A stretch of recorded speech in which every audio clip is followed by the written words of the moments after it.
I've just seen this Thanksgiving's big cinematic horror offering, and I want to tell you all about it. You know anything about me, you know I'm a sucker for a good Frankenstein tale.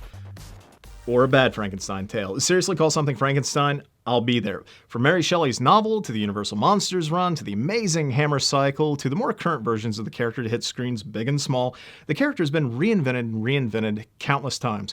The newest offering featuring this timeless character is Victor Frankenstein, written by Max Landis, the scribe who gave us Chronicle in this year's underrated American Ultra, and directed by Paul McGuigue. The man who directed Lucky Number 11 and several episodes of the Cumberbatch Sherlock, including its pilot.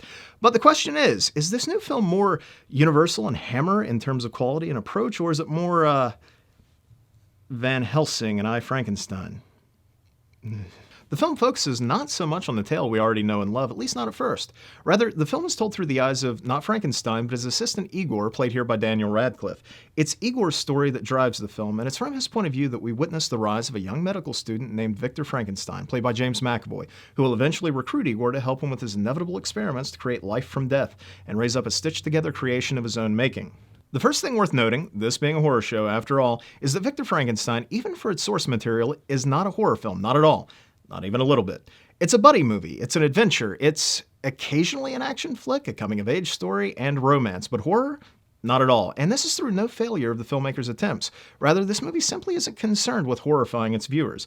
It isn't really meant to chill or terrify. It's attempting to do something different with a classic tale we all know and love. But here's the thing.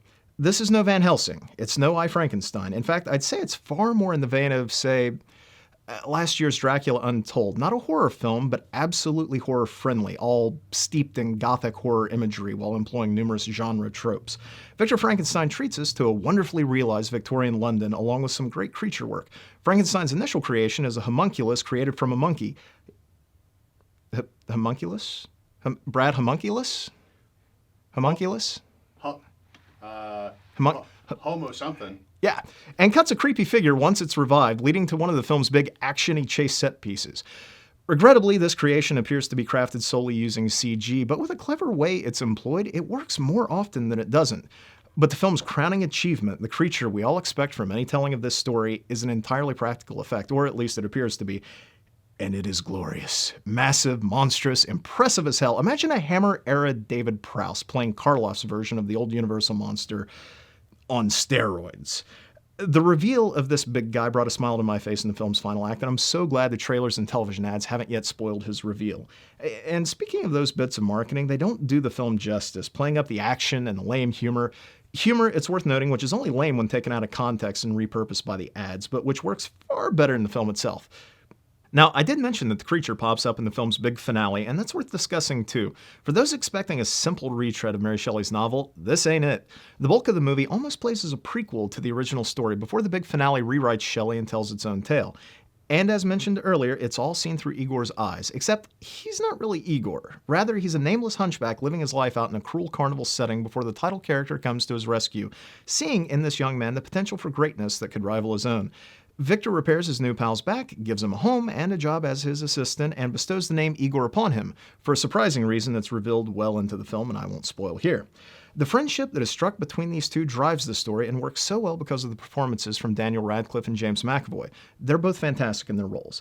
Also wonderful is Jessica Brown Findlay, who you might know from Black Mirror. She plays Lorelei, a trapeze artist and the object of Igor's affections. Though it's Victor and Igor who move the tale forward, it's the love story between Lorelei and Igor that provides its heart. Rounding out the main cast is Andrew Scott, Moriarty from Sherlock, and most recently seen as C in the new James Bond film Spectre.